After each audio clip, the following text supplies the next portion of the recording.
के प्रधानमंत्री नरेंद्र मोदी ने चुनाव आयोग के औचित्य को खारिज करते हुए देश के मतदाताओं का अपमान करते हुए ऐलान कर दिया कि 2024 में भी 15 अगस्त को गणतंत्र दिवस को नरेंद्र मोदी प्रधानमंत्री की हैसियत से लाल किले से देश को संबोधित करेगा। कैसे संभव हो सकता है?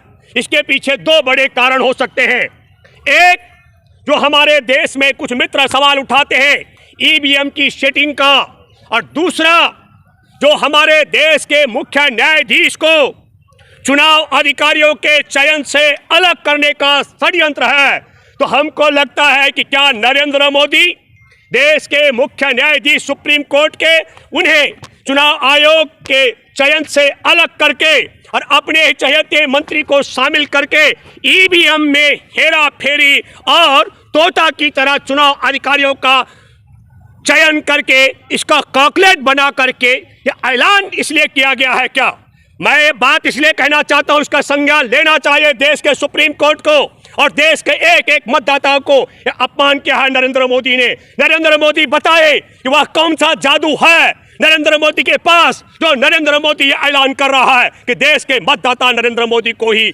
चुनाव में जिताने वाले हैं। और तीन बड़ी बातें नरेंद्र मोदी ने कही।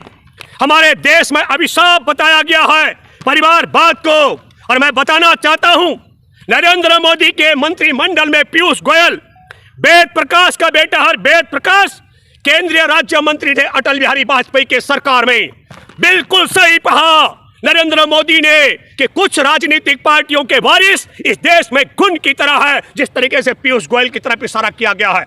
दूसरा, धर्मेंद्र प्रधान जो डॉक्टर देवेंद्र प्रधान के पुत्र है, भाजपा के पूर्व सांसद, ये वंश बेला है, यह है परिवारवाद, केंद्र में मंत्री है। मैं दूसरा जिक्र कर रहा हूं, दो केंद्रीय मंत्री जिनमें आपने कई बार नाम भी सुने होंगे, ज्योतिरादित्य सिंधिया जो विजय राजे सिंधिया का पोता है और वह माधवराव सिंधिया का पुत्र है। इसे कहते हैं वंश के क्या कहते हैं परिवारवाद।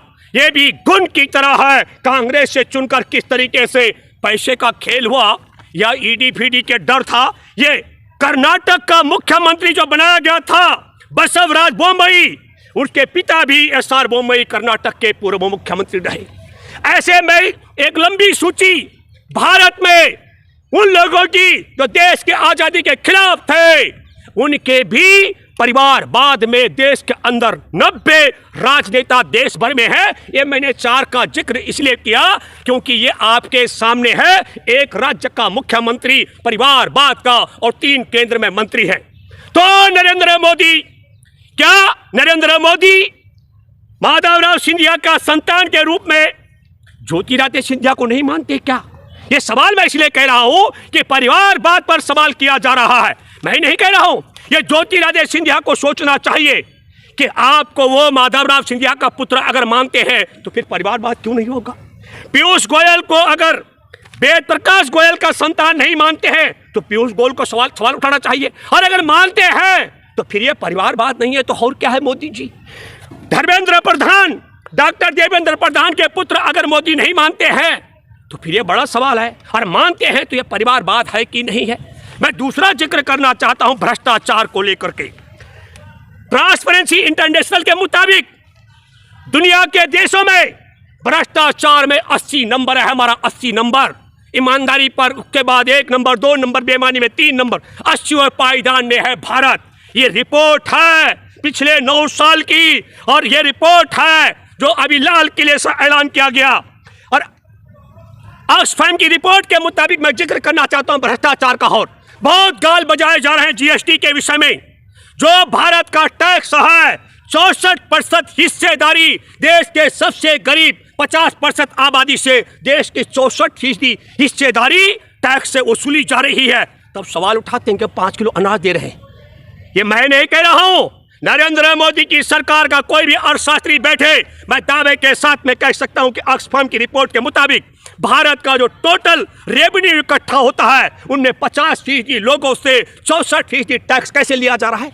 दही पे टैक्स, चावल पे टैक्स, आटे पे टैक्स, पेन पे टैक्स, पेंसिल पे टैक्स, दवा पर टैक्स, बेड, हॉस्पिटल के बेड पर टैक्स।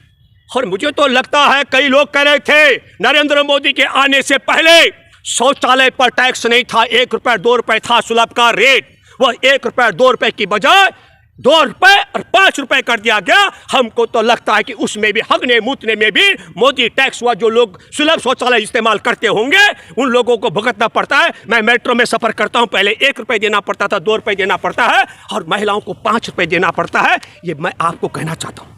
40% अगली आबादी जो देश में मध्यम वर्ग की है उनको 33% टैक्स अदा करना पड़ता है। 64 और 33 आप समझ रहे हैं, और ये हो गया 97% टैक्स। और भारत के जो 10% धनवान हैं उनको टैक्स कितना देना पड़ता है? मात्र 3%। कितना धन है भारत के 166 लोगों के पास? इतना धन पहुंचा दिया नरेंद्र मोदी की सरकार ने। जितना धन 70 करोड़ आबादी के पास देश में है उतना धन मात्र 166 लोगों की झोली में भर दिया है। ये भ्रष्टाचार नहीं है तो और क्या है? पूछो नरेंद्र मोदी से, क्या ऐसा संभव हो सकता है कि देश के सबसे गरीब निर्धन लोगों से 64% टैक्स वसूला जा रहा है और फिर गाल बजाते हैं, कहते हैं हम 5 किलो राशन फ्री भी दे रहे हैं। मैं हिडनबर्ग की रिपोर्ट के बात का जिक्र करना चाहता हूं। हिडनबर्ग की रिपोर्ट में आप सब लोगों ने देखा था कि किस तरीके से शेयर बाजार में 163 पेज की इस्तीफे की रिपोर्ट भेजी है। अडानी के बंदरगाह में ऑडिटर के तौर पर डेलाटर ने इस्तीफा दे दिया और 163 पेज की रिपोर्ट इस्तीफे के रूप में जो भेजी गई है शेयर बाजार में, उसका कारण क्या है? हिडनबर्ग की रिपोर्ट में क्या था? शेयरों की कीमत में हेराफेरी का आरोप, पूरी पड़ताल थी, खातों में धोखाधड़ी का मामला था और फर्जी कंपनियों के जरिए धन गुपचुप लेन देन का आरोप था। और ये ऑडिटर ने उस हेराफेरी को पकड़ लिया तो अडानी नहीं मानता है, और अडानी जब नहीं मानता है तो ऑडिटर ने 163 पेज का इस्तीफा दिया है।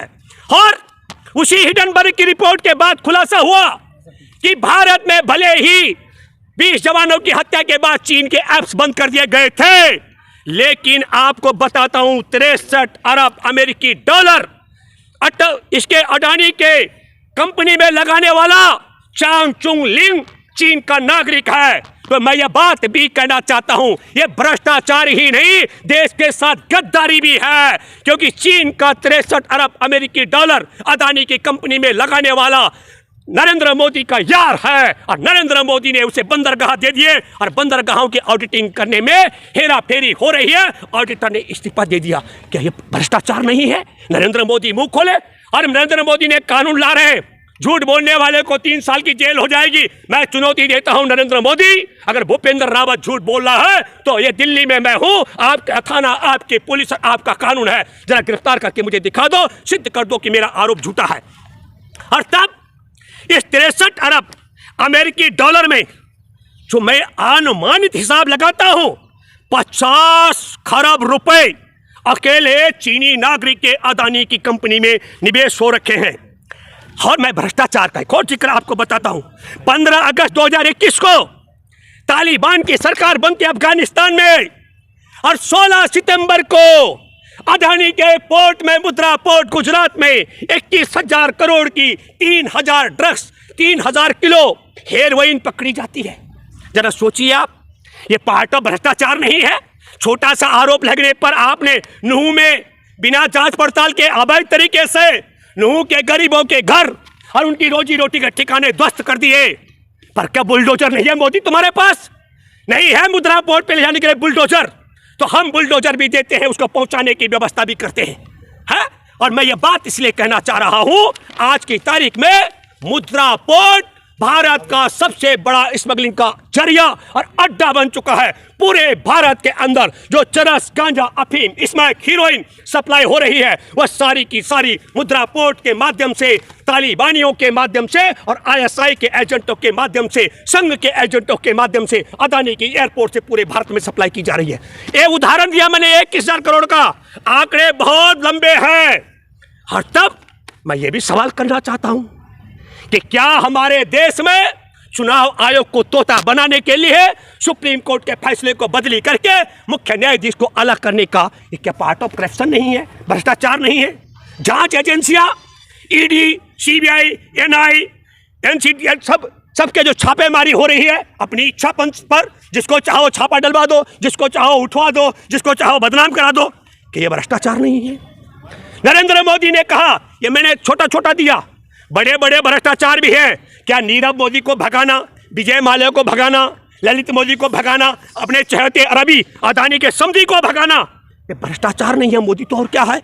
हमारा पैसा ताली बजाकर बैंकों में, और बैंकों से पैसा दे देते हैं आप ललित मोदी को, नीरव मोदी को, विजय माल्या को और अदानी के समधी को, और उनको एयरपोर्ट से 9-11 कर देते हैं। ये भ्रष्टाचार है कि नहीं है? तुष्टीकरण की बात मोदी ने की, बिल्कुल हम कह रहे हैं तुष्टीकरण हो रहा है। आप क्या ये तुष्टीकरण नहीं होगा कि हमारे देश के अंदर, हमारे देश में आपको और हमको सबको समझना चाहिए कि किस तरीके से 2017 में, मैं जिक्र कर रहा हूं उन्नाव का, भाजपा के विधायक ने नाबालिग 17 साल की लड़की से बलात्कार किया, भाजपा की सरकार थी, उसका मुकदमा दर्ज नहीं किया गया। यह तुष्टीकरण का मामला है, यही है तुष्टीकरण। और तब उस लड़की को आत्मदाह का प्रयास करना पड़ा भाजपा के मुख्यमंत्री योगी के दहलीज पर। तब एफआईआर तो दर्ज हुई, लेकिन उसकी सजा आप सब लोगों ने देखी किस तरीके से उस लड़की के गाड़ी पे जिसमें बैठी थी, गाड़ी से कुचला गया, जिसमें उसकी मौसी और चाची की हत्या हो गई। वकील और वह लड़की मरणासन है, तो क्या तुष्टीकरण की नीति नहीं है? इन सब के बावजूद भी भाजपा ने उस एमएलए को अपने उससे नहीं हटाया था। किससे? पद से। 8 साल की 2018 का मैं जिक्र कर रहा हूं, 8 साल की मासूम गुजरों की लड़की जम्मू का मैं जिक्र कर रहा हूं। उस लड़की का अपहरण करके और अपहरण करने के बाद मंदिर में बंधक बना करके भूखे प्यासे जिन लोगों ने उसका बलात्कार किया, उसके शारीरिक शोषण किया, क्योंकि कई बार बैन लगता है शब्दों पर, उस शारीरिक शोषण के बाद जब वो भूखी प्यासी तड़पती ही मर गई, तो उनको बचाने के लिए जम्मू कश्मीर की सरकार में मंत्री भाजपा के तिरंगा लेके सड़क पर उतरे। यह है तुष्टीकरण की नीति। यह तुष्टीकरण की नीति है कि 2019 में इनके पूर्व केंद्रीय मंत्री राम मंदिर निर्माण की अगुवाई करने वाले संत चिन्मयानंद पर उसी के कॉलेज में पढ़ने वाली लड़की ने यौन शोषण का मुकदमा दर्ज कराने के लिए सुप्रीम कोर्ट की दहलीज तक खटखटाई थी, और उस लड़की को, गरीब को, बामन की लड़की को विवश किया गया मुकदमा वापस लेने के लिए, चिन्मयानंद को बचाने के लिए। यह है तुष्टीकरण की रणनीति। यह है तुष्टीकरण की रणनीति कि अभी रामनवमी से पहले तो पीएसी के जवानों ने 22 मुसलमानों का घेर कर गोलियों से नरसंहार कर दिया था। 1987 का मैं जिक्र कर रहा हूं। उनको रामनवमी से पहले रिहा कर देना, उन पुलिसकर्मियों को। यह है तुष्टीकरण की नीति कि 2002 में दंगों में, गुजरात का मैं कलोल का जिक्र कर रहा हूं, जहां 11 लोग मुसलमानों को जिंदा जलाया गया था, उन्हें रामनवमी से पहले रिहा करके, रामनवमी से पहले तलवारें बांट करके क्या संदेश आपने दिया? आपने संदेश दिया कि दंगाई, बलात्कारी, हत्यारों को हम रिहा करते हैं, हमारी सरकार संघियों की सरकार है। यह है तुष्टीकरण की नीति। इससे बड़ा तुष्टीकरण का और कोई उदाहरण मालेगांव बम धमाके में मैं आपको जिक्र कर रहा हूं। 6 लोगों की जान चली गई थी और 101 लोग घायल हो गए थे। और 2008 का जिक्र कर रहा हूं। और प्रज्ञा ठाकुर जिसकी मोटरसाइकिल में बम रखा गया था, वहां पर धमाका करने के लिए उसको जमानत पर सांसद बना दिया। यह है तुष्टीकरण की नीति। दिल्ली में दंगा फैलाने के लिए जो भाजपाई नेता अनुराग ठाकुर, सांसद परवेज वर्मा, अभय वर्मा और कपिल मिश्रा, जिन पर दिल्ली हाई कोर्ट के जज डॉक्टर एस मुरलीधर ने तब मुकदमा दर्ज करने के लिए आदेश दिया था, देर रात को जस्टिस दिल्ली हाई कोर्ट के जस्टिस का ट्रांसफर कर दिया गया इनको बचाने के लिए। यह है तुष्टीकरण की नीति। नूह में बगैर कोर्ट कार्रवाई के, बगैर अदालती आदेश के, बगैर नोटिस के नूह में सैकड़ों लोगों की दुकानें और घर बुलडोज कर दी गई। यह है तुष्टीकरण की नीति। और तब मैं ये कहना चाहता हूं मेरे दोस्तों, आप सब लोगों से कि तुष्टीकरण करने वाली संघी भाजपाई, भ्रष्टाचारी ये भाजपाई, परिवारवादी भाजपाई, और हमारे देश के अंदर एक और बात नरेंद्र मोदी ने की, बड़ी बात कहा, पहले भाई और बहनों, अब कहा पूरा परिवार मेरा है। तो नरेंद्र मोदी, हम जानना चाहते हैं कि मणिपुर में जिस सूबेदार की पत्नी को नंगा करके घुमाया गया, बलात्कार किया गया, वह तुम्हारे परिवार के सदस्य है कि नहीं? जिस आदिवासी लड़की 21 साल की, उसकी हिफाजत के लिए उसका पिता और भाई आया था, उनकी हत्या कर दी गई, वो तुम्हारा और उसको नंगा करके घुमाया गया, बलात्कार किया गया, वो तुम्हारे परिवार के सदस्य है कि नहीं? बिल्किस बानो, जिसके परिवार के 14 सदस्य मारे गए, गैंग रेप किया, वो तुम्हारे परिवार की बेटी है कि नहीं? किरण नेगी, जिसके साथ बलात्कार हुआ, उसके हत्यारों को बाइज्जत तुमने बरी करा दिया, वो तुम्हारे परिवार की बेटी है कि नहीं? मैं सिर्फ जानना चाहता हूं, जो पहलवान बेटियां आज भी यौन शोषण के आरोपी ब्रजभूषण के खिलाफ संघर्ष कर रही है, वो तुम्हारे परिवार की बेटी है कि नहीं? अंकिता भंडारी, जो भाजपा के मंत्री के रिसोर्ट में जिसकी हत्या कर दी गई देह व्यापार में न शामिल होने पर, वो तुम्हारे परिवार की बेटी है कि नहीं? ये नूह में जिनके घर और दुकानें खत्म कर दी गई, वो तुम्हारे परिवार के हैं कि नहीं? जिन 5-6 लोगों की जान चली गई, ये तुम्हारे परिवार के सदस्य हैं कि नहीं? है तो मिस्टर मोदी, बताओ तुमने कब अफसोस व्यक्त किया, कब तुमने कार्रवाई की पहलवान बेटियों की शिकायत पर? कहां तुमने सूबेदार की पत्नी को नग्न बलात्कार की पीड़िता की शिकायत की? कहां क्या कार्रवाई की तुमने नूह के पीड़ितों के लिए, बिल्किस बानो के लिए, अंकिता भंडारी के लिए, किरण नेगी के लिए, और उन्नाव की वह बेटी जो आज भी मरणासन है, वो तुम्हारे देश की, तुम्हारे परिवार की बेटी है कि नहीं? और उसी उन्नाव में एक और 12 साल की बेटी ने बच्चे को जना। मोदी, खेलने कूदने के दिन में भाजपा के राज में 12 साल की बच्चियां बेटी जन रही हैं, क्या वो तुम्हारी बेटी है कि नहीं? ये सवाल देशवासियों को करना चाहिए। और फिर मैं कहना चाहता हूं, देश को बचाने के लिए, देश के लोकतंत्र को बचाने के लिए देश को उठ खड़ा होना चाहिए। ये देश में चुनाव आयोग जैसे स्वतंत्र संस्थान को तोता बनाने के लिए सुप्रीम कोर्ट के जजों को अलग करें। धन्यवाद। जय हिंद, जय जवान, जय किसान, जय संविधान।